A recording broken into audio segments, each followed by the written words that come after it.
¿Recuerdan cuando la economía global florecía? Los precios de todo se doblaban. Acero, gas, propiedades. El petróleo estaba a $147 el barril.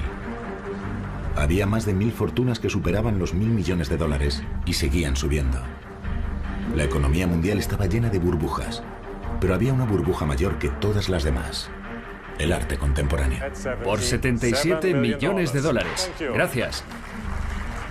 Esta pintura china costó nada menos que 6 millones de dólares. Un reluciente corazón colgante alcanzó los 23 millones y medio. Y un Andy Warhol se vendió por 72 millones de dólares. En aquellos días las pinturas con mariposas de Damien Hirst alcanzaban precios de hasta 9 millones de dólares.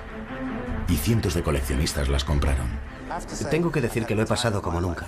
Lo que estamos viviendo es una edad dorada muy similar a la del cambio del siglo pasado. Creo que veremos pagar 1000 millones de dólares por una obra de arte en esta época. Incluso cuando la economía mundial empezó a colapsarse, el mercado del arte contemporáneo seguía en alza. Los precios eran absurdos y obscenos. Los multimillonarios lo habían convertido en un juego al que solo ellos podían jugar. Y sus reglas eran un misterio. Así que me pasé un año intentando averiguar por qué la burbuja del arte contemporáneo era la mayor, la más duradera y la más burbujeante de todas.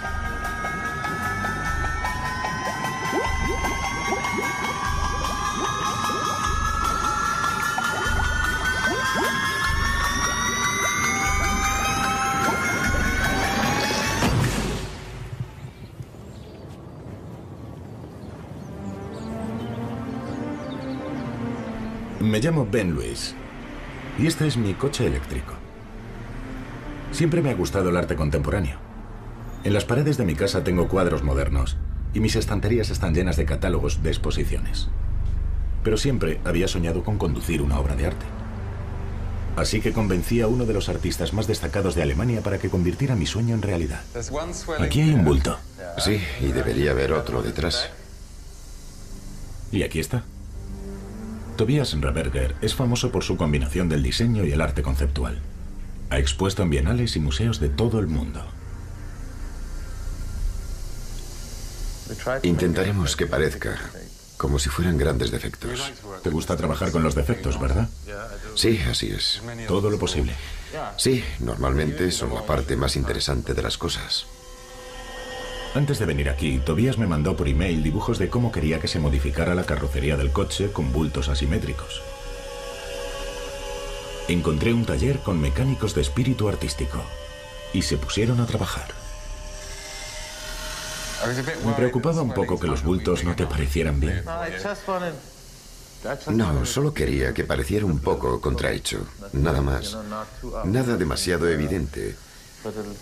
Casi como si fuera una deformación visual o algo así. Ahora vamos a ver qué podemos hacer.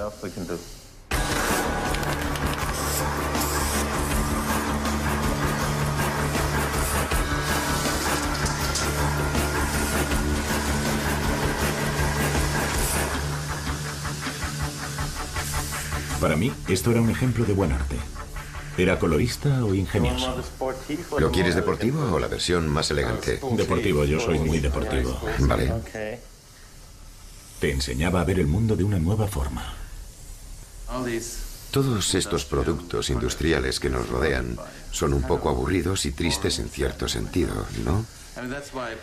Por eso la gente se pinta sus radiocassettes para convertirlos en objetos individualizados. Escribo sobre arte contemporáneo para periódicos británicos. Mis críticas suelen ser entusiastas. Pero no me gustaba lo que estaba pasando en el mercado del arte contemporáneo y también escribí sobre eso. Gran parte del nuevo arte se producía en masa, era repetitivo y comercial. Los coleccionistas lo compraban como inversión y lo amontonaban en almacenes. Sobre lo único que se escribía en los periódicos era sobre el nuevo precio récord. Y los privilegios especiales que nuestra sociedad otorga al arte y a los artistas estaban siendo explotados por algunos de los hombres más ricos del mundo para hacer aún más dinero. Los mejores artistas estaban de acuerdo conmigo. Está genial. Me gusta. Cuando ves lo que está pasando, cuando ves esas subastas de Damien Hirst o Warhol, ¿qué piensas? ¿Eso es bueno o malo para el arte? Creo que el peligro es más la forma en que la gente especula con el arte.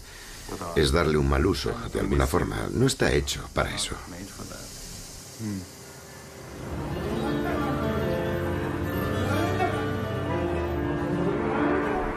Tobías me había regalado esta obra de arte, pero con una condición: que no la vendiera.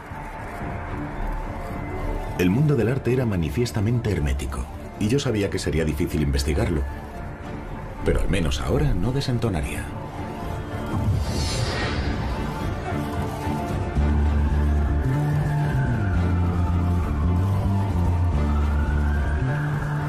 Empecé a investigar el mercado del arte contemporáneo aquí.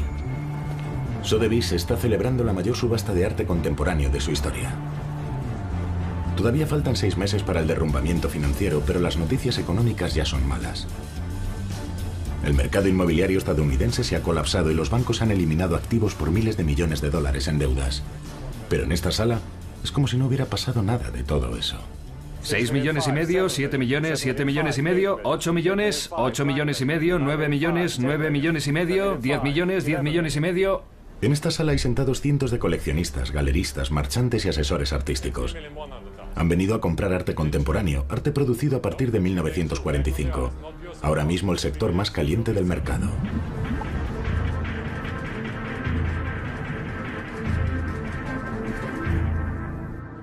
La definición de arte contemporáneo es muy amplia. Incluye a algunos de los grandes nombres del arte de los últimos 50 años. Artistas que ya han muerto y tienen una fama establecida, como Rothko o Warhol. Y artistas que siguen vivos y produciendo obra, como Damien Hirst y Jeff Koons. Pero vivos o muertos, los precios de las obras de todos ellos se han multiplicado muchas veces.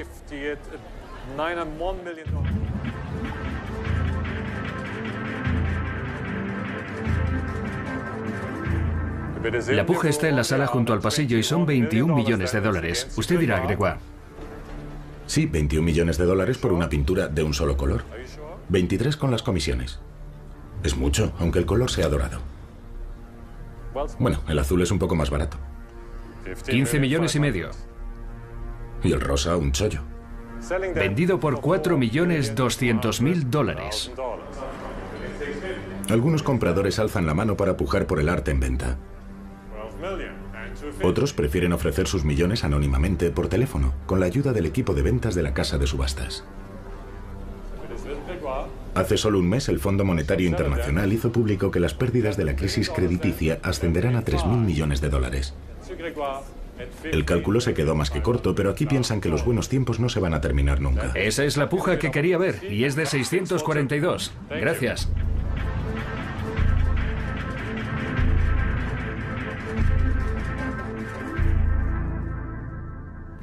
El arte contemporáneo es el estilo de vida elegido por nuestra generación. ¿No es maravilloso ver dónde viven los coleccionistas?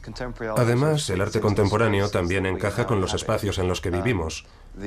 Estos grandes lofts del siglo XXI en Manhattan necesitan obras de arte hermosas y grandes. Hola. Hola, hola. Wow, cuánto Murakami. Todavía se pueden comprar obras maestras de arte contemporáneo, todavía están a la venta. No se pueden comprar de impresionistas y arte moderno, ni obras de maestros clásicos tan fácilmente como las de arte contemporáneo. Buongiorno. Oh, buongiorno. Así que tenemos toda esta serie de cosas que han coincidido. Y tenemos una situación en la que hay grandes artistas en activo. Questo è inglese. Ah, sí, Damien. Damian, Glenn Brown, Matthew Barney. Matthew Barney. Entonces usted piensa que estamos viviendo como un nuevo renacimiento. Creo que se pueden hacer muchas comparaciones entre la Florencia del siglo XVI y la época que estamos viviendo ahora, porque aquel también fue un tiempo de gran riqueza e innovación. Dios mío. Wow. Esta es la habitación de mi hijo. Y no se trata solo de los coleccionistas ricos. La relación del público con el arte contemporáneo se ha transformado. Antes tenía una actitud de recelo y desprecio. Pero las visitas a los museos se han disparado. Actualmente en el Reino Unido va más gente a galerías de arte que a partidos de fútbol. Creo que eso es una buena noticia, pero al mismo tiempo el arte se ha comercializado más que nunca. Se ha convertido en una mercancía del siglo XXI. ¿Ha habido algún momento en que haya pensado, Dios mío, los precios están descontrolados? ¿Sabe a qué me refiero? No es a mí a quien debería preguntar, porque yo vivo el arte muy apasionadamente, así que siempre he creído que este arte que se ha hecho a partir de la Segunda Guerra Mundial no tiene nada que envidiar al de ninguna época de la historia del arte. Y muchas de las grandes ventas que se han hecho recientemente han sido de maestros de esta época, y eso es algo que no debemos olvidar. Estaba de acuerdo con Francis Outret hasta cierto punto, pero no me parecía que sus argumentos explicaran la escalada de precios, ni tampoco me parecía que los artistas más caros fueran necesariamente los mejores. Puja final, 77 millones de dólares. ¿Nadie más? ¿De acuerdo? Gracias, Patty. Gracias, Oli. 77 millones de dólares.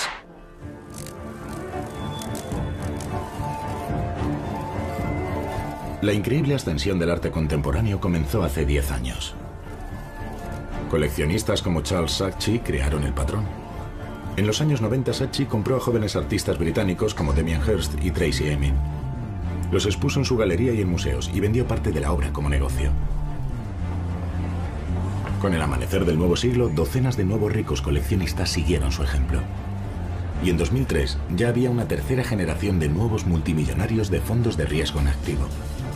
Pagaban millones por Warhols, Hearst y por la serie de vaqueros de Richard Prince, anuncios de Marlboro simplemente refotografiados y enmarcados por el artista.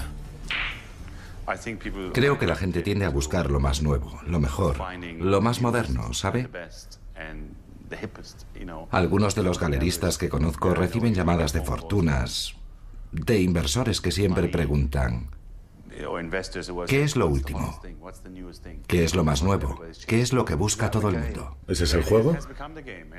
Así es ahora el juego, y eso no está mal, porque, bueno, el arte se ha convertido en una mercancía como otras muchas cosas.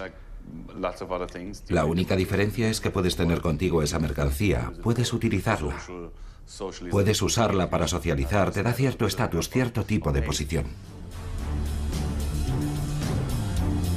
Hace 2 años los magnates rusos y los jeques del petróleo se unieron a la fiesta y los precios enloquecieron aún más. Un oligarca georgiano con una fortuna de 6.000 millones de dólares pagó 50 millones por este Picasso. El magnate ruso Roman Abramovich, propietario del Chelsea Football Club, entonces poseedor de una fortuna de 12.000 millones de dólares, compró este Francis Bacon por 86 millones. Y entonces la familia real de Qatar, con una fortuna billonaria, compró un Damien Hirst por 20 millones y un Rothko por 73. Para mí este es un momento histórico. Cuando pienso en los grandes industriales americanos, los Carnegie, los Mellon, los Frick, lo que hacían a principios del siglo XX, es lo mismo que están haciendo ahora los oligarcas y multimillonarios internacionales. ¿Y cree que esto puede seguir subiendo? Lo creo, sí. ¿De verdad? Claro. Creo que hay más gente a nivel internacional que tiene la capacidad, los medios y el interés necesario para querer coleccionar esos trofeos icónicos. Y por eso intentan adelantarse unos a otros y hacen subir los precios más y más porque quieren esos objetos y los quieren ya. En 2008, la economía mundial empezó a contraerse por el impacto de la crisis crediticia. Pero el mercado del arte siguió adelante, y siempre hacia arriba. Había un nuevo paradigma. Se pensaba que el arte contemporáneo era inmune a las fuerzas económicas externas. La gente se siente más segura teniéndolos en las paredes y hay mucho dinero ahí fuera. Muchas de esas personas fueron muy inteligentes y hace unos años vieron venir esta crisis o recesión o como quiera llamarlo, acumularon líquido y ahora están sentados en una montaña de dinero y no saben qué hacer con él.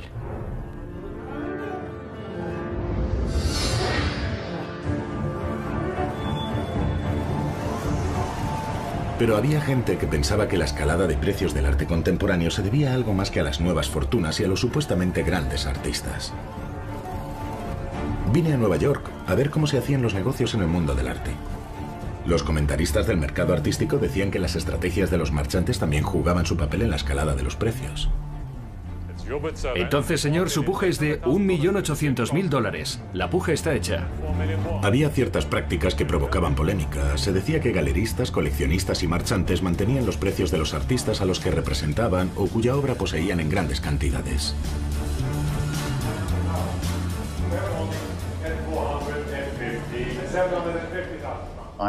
Estaba entrevistando a un importante tratante de arte en su galería y me dijo, ¿me disculpa un momento? Yo dije, claro. Y él fue al teléfono. Lo descolgó y empezó a hablar con uno de sus empleados que estaba en una casa de subastas y se estaba celebrando una subasta en la que se vendía la obra de uno de los artistas que representaba. El caso es que empezó la subasta de una de sus obras y dijo, sube, sube, sube. Basta. Y colgó el teléfono. Me explicó que pujaba habitualmente por obras de aquel artista para asegurarse de que se vendían bien en las subastas.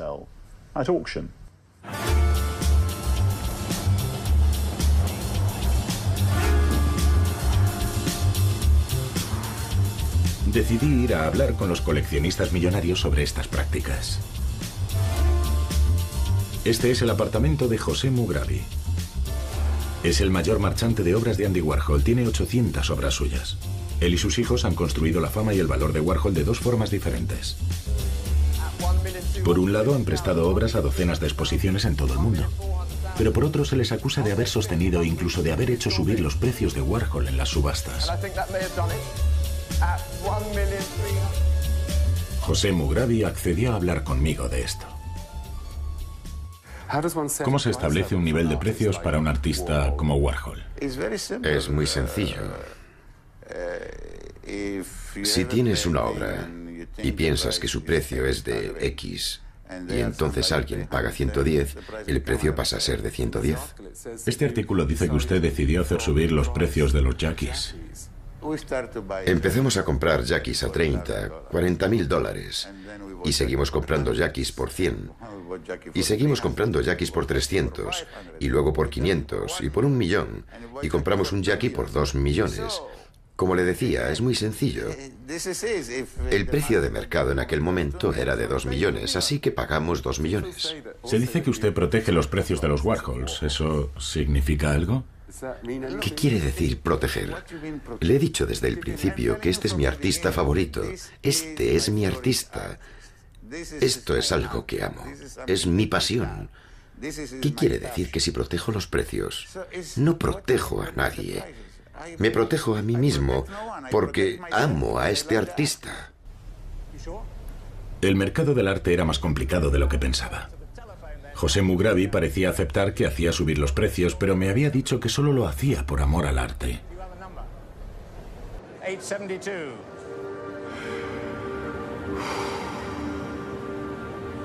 Intentar investigar el mercado del arte era agotador. Aquella noche soñé que era José Mugrabi. Estaba en su apartamento y estaba diciendo, ¿por qué no voy a pagar por un Warhol más que nadie? Si es lo que más deseo. Entonces me habló Marilyn y me dijo, a veces un hombre puede tener demasiado de algo bueno.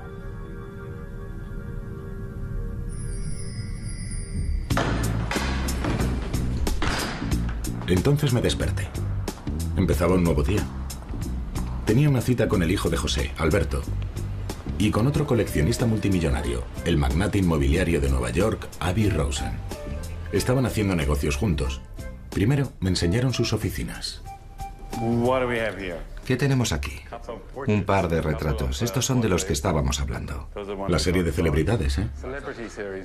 La serie de celebridades o de personas que querían ser vistas como celebridades, aunque algunas no lo consiguieron. Kevin Turk. Tiene algo de la idea warholiana, ya sabe. Caras grandes, plata, blanco y negro. No quiero ser presuntuoso, pero yo que usted no compraría muchos Kevin Turk. ¿No? ¿Por qué? ¿El Che Guevara? Está demasiado cerca de la obra de otros artistas. Ah, eso está bien. Esto es de Webster and Nobel. En realidad son autorretratos de ellos mismos con el cuerpo como tatuado. Cuando tengo el día muy cínico, me preocupa que el neón sea como el sándwich de queso del arte contemporáneo. Por mí no hay problema. Un buen sándwich de queso no es nada malo, y más si es fundido. Este es de Tracey Emin, ya sabe, una buena obra. La gente como tú necesita... Hay algo más por aquí. Oh, tienen un par de armarios de medicinas. Tenemos un par de armarios de medicinas de nuestro buen amigo Damien, una vez más. En este despacho hay una escultura de Kunz, que es una preciosidad. Aquí hay un cuadro excelente de Richard Prince. Oh, es uno de los nuevos. Sí, es uno de los nuevos. Han debido comprarlo hace muy poco. Sí, es bastante reciente. Me encanta Richard Prince. Es un gran pintor. Es un cuadro fabuloso. Muy bueno. ¿Qué es lo que le gusta de este cuadro?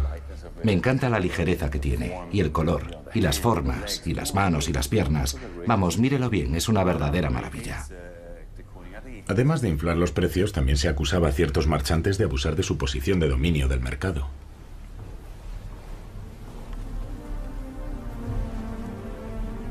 En muchos mercados hay leyes que impiden poseer tal cantidad de algo que se pueda influir en los precios.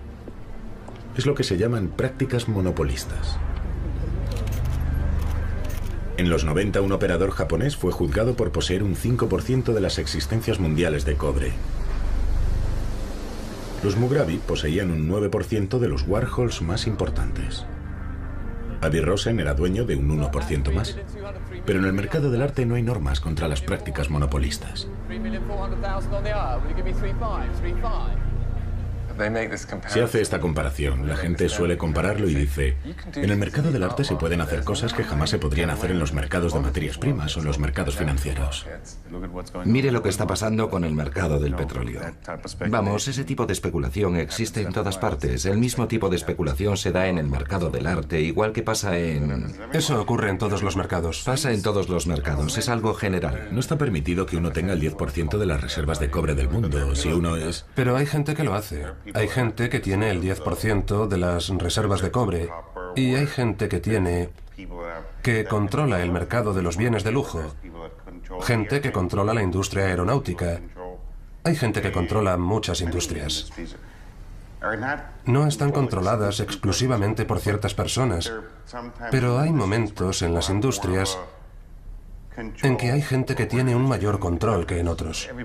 Todo el mundo ha estado diciendo que 6, 7 u 8 personas están monopolizando y manipulando el mercado de Warhol. Es bonito imaginarlo, pero en realidad eso no es posible. Hay demasiada obra ahí fuera. Había aprendido que los coleccionistas de arte tenían la habilidad de admitir y negar las cosas al mismo tiempo. ¿Pero había algo de malo en dominar el mercado del arte? Desde luego no era ilegal. Pero solo el tiempo diría si esto había inflado los precios hasta niveles insostenibles. Pero no es sostener los precios del artista, porque al fin y al cabo sigues teniendo que pagar por estas cosas, ¿entiende? Así que solo puedes vender y hacer las cosas con inteligencia. No vas a comprar un cuadro por 3 veces su precio solo para elevar el precio de mercado. Por otra parte, tienes un mercado, pero tampoco quieres dejar que baje su valor. Las casas de subastas también estaban contribuyendo a la escalada de precios del arte contemporáneo a través de sus prácticas comerciales. El mercado del arte ya había experimentado una ascensión similar. Estos son los lirios de Van Gogh. En 1987 este cuadro se vendió por un precio récord de 53,9 millones de dólares. Pero el comprador no habría podido pujar tan alto si Sotheby's no le hubiera prestado la mitad del precio final. A consecuencia de la controversia que provocó este hecho, la Asamblea del Estado de Nueva York realizó una investigación sobre el mercado del arte. Y ahora voy a conocer al hombre que la dirigió. Tuvo que ver con la subasta del cuadro de Van Gogh, Los Lirios, en la que había un australiano, Alan Bond, que tenía unos 25 millones de dólares y un señor japonés que tenía unos 50 millones, lo que significa que el cuadro se debería haber vendido por unos 26 millones. Pero Sotheby's decidió prestar al señor Bond otros 26 millones y el resultado fue una tremenda burbuja en los costos y precios del impresionismo francés. Esta burbuja se creó por la decisión de Sotheby's de prestar dinero a uno de los dos postores, sabiendo que al hacerlo se dispararía el precio. Eso no me parece nada ético. Tras la investigación del estado de Nueva York, Sotheby's dejó de hacer este tipo concreto de préstamos. Pero 20 años después, las casas de subasta seguían ofreciendo otros tipos de crédito. La documentación presentada por Sotheby's mostró que sus préstamos se habían duplicado desde 2005. Si al mundo del arte esto no le preocupaba, al mundo financiero sí. En 2008, las acciones de Sotheby's cayeron un 80% respecto a su valor máximo de octubre de 2007. Un inversor apareció en una cadena de televisión para hablar del paquete de Sotheby's que vendía. Vendo a la baja las acciones de Sotheby's y... Sotheby's siempre puja, sí. Sí, se puede decir que está a la baja este año, así que a pesar de las palabras optimistas sobre las subastas de la semana pasada y de la próxima, el mercado de valores no se lo cree. Jim Chanos era un multimillonario de los fondos de riesgo famoso por haber predicho el colapso de Enron. Ahora estaba vendiendo a la baja acciones de Sotheby's, lo que significaba apostar cientos de millones al hecho de que el mercado del arte no iba tan bien como se decía. De hecho, creo que el mercado de las subastas es el aspecto más engañoso de todo el mercado del arte. El mercado de las subastas está sujeto a cierta... ¿Manipulación? Bueno, usted lo ha dicho, no yo. Empezamos a vender a la baja Sotheby's realmente a finales del verano de 2007, hace algo más de un año. ¿Por qué? Empecé a tener, partiendo del hecho de que participo en el mercado del arte, empezó a preocuparme que Sotheby's se había apalancado mucho durante los últimos años, mientras los precios no dejaban de subir, cuando debería haber aprovechado para reducir su endeudamiento. Chanos tenía una segunda crítica hacia ellos. Sospechaba de la práctica de garantías de la casa de subastas. Para atraer grandes obras, las casas de subastas prometían pagar al vendedor un precio mínimo garantizado, tanto si la obra se vendía como si no. Las garantías de Sotheby's se habían multiplicado por 7 en solo 2 años, hasta rozar el $1.000.000 en 2007. Chanos pensaba que esto era especulativo y arriesgado. Cuando Sotheby's entró en el negocio de garantizarme cierta cantidad de dinero a mí, el vendedor, automáticamente empezó a juzgar el valor del arte, y eso hizo que dejara de ser estrictamente un agente. De hecho, están apostando a que los precios subirán, y eso resulta peligroso porque te has convertido en parte del sistema. Tanto Sotheby's como Christie's rechazaron mis solicitudes de entrevistas. Sotheby's me escribió diciendo lo siguiente. La clara parcialidad, incluso desprecio, que ha mostrado hacia el arte contemporáneo, que es una parte importante de nuestro negocio, es imposible de ignorar. Mientras que usted está en su absoluto derecho de producir un programa como desee, Sotheby's también tiene el derecho de no contribuir a sus esfuerzos. El problema que tienen las casas de subastas, y Sotheby's en particular, es que han dejado de ser agentes para convertirse en agentes principales. Y ese es el problema clásico de la burbuja, sea inmobiliaria, artística o bursátil, que vemos como intermediarios tradicionales, como bancos o agentes de bolsa, de repente deciden convertirse en fondos de riesgo ellos mismos. Y ya hemos visto los problemas que eso ha creado.